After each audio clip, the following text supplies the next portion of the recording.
আমি যে আইনি প্রক্রিয়া যাব আমার সেই ক্ষমতা নেই, সবচেয়ে বড় কথা। এবং আমাকে প্রতি সপ্তাহে ওষুধ কিনতে যে পয়সাটা লাগে, বিভিন্ন আত্মীয় স্বজনে কিছু দেয়, আমার ছেলে কিছু পারে, কেন আমার তো কোনো ইনকাম নেই। হ্যাঁ, আমার ইনকাম নাই বলবো না, আমি গভর্নমেন্ট থেকে 20,000 টাকা ওই যে পেনশনের ওই টাকাটা পাই। তো এখন মনের দিক থেকে একদমই ভেঙে গেছি। সেই যেই যোগ আমার ছিল সবাই জানে, PM অফিসে আমাকে বলতে ম্যাড, আনোয়ারের সাথে কথা বলা যায় না। আমি উচিত কথা সব মুখে বলে দিতাম। আল্লাহ আমাদের চাকরি আমার যায় নাই।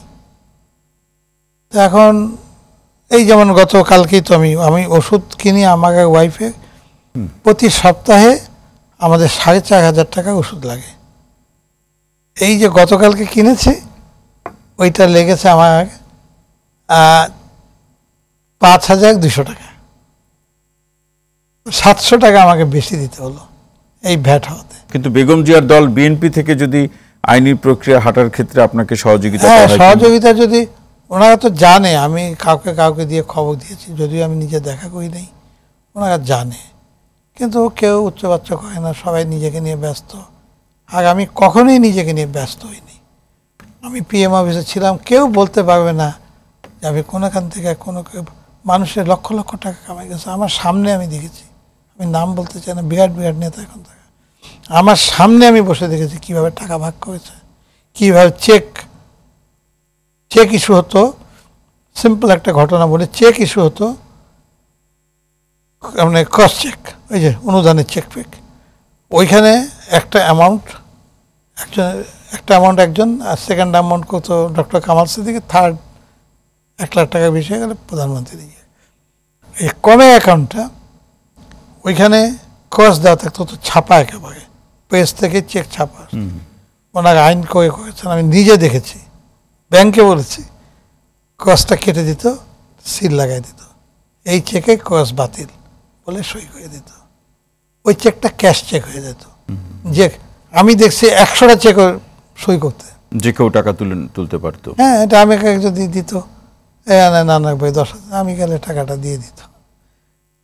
প্রচুর টাকা এইভাবে 100টা আমি দেখেছি, এক বসায় 100টা চেক সই করতে। তো যাই হোক, আমার সবার কাছে আবেদন, আমার যতটুকু আমি প্রথম ঘটনাটা যে আমাকে মারধর করেছে, যে ম্যাডাম জি আইসা ছাড়া পেয়ে ওই শফিক রহমানের বাসায় গেল, ওখানে আমি দেখা করেছিলাম। তো উনি বলেছেন যে আমি জানি। এর আগে একটা ছোট্ট ঘটনা হয়েছিল প্রেস কনফারেন্সে, উনি বিরোধী দলের নেতা হইয়া ওই পুরনো বাসাটা বেলিগড়ে না মিন্টুঘাটে পুরনো বাসায় প্রেস কনফারেন্স, আমিও গেছিলাম, বসেছিলাম পিছনে।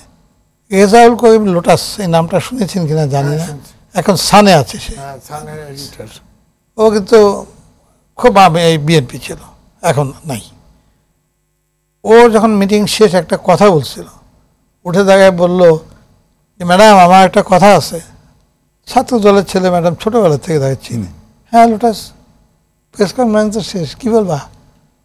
বলে যে আপনাকে এখানে যত, ও একটু কথাবার্তা খোলাখুলি বলে ফেলতো, আপনার এখানে যত লোক আছে দেখলাম তো, কয়েক বছর চাকরি করে, সব চোখ, প্রত্যেকে চুরি করে, কোনো না কোনোভাবে আপনাকে বেচা খায়, অন্যভাবে খায়, জিনিসপত্র এইটা সেটা করে খায়, ওই টেন্ডারবাজি করে খায়, সবাই চুরি করে, চোরের টাকা সব চুরি করছে, একটি মাত্র লোক চুরি করে নেই ম্যাডাম। আমার কাছে কান্না পাচ্ছে বলতে, এই লোকটা আনোয়ার ইসলাম একটা টাকাও নেয়নি। ও কালো কোট পরে আসছিল, একটা সাদা, 5-7 বছর আগে কালো কোটে এই জায়গাটা সাদা হয়ে গেছে, ও একটা স্যুট কেনার পয়সা নেই। তো খালি গর্ব লাগে কি, ম্যাডাম বললো যে আমি জানি। আর কি পাওয়া গেছে আমার, বলেন, আমি আর তো কোনো পাওয়ার নাই।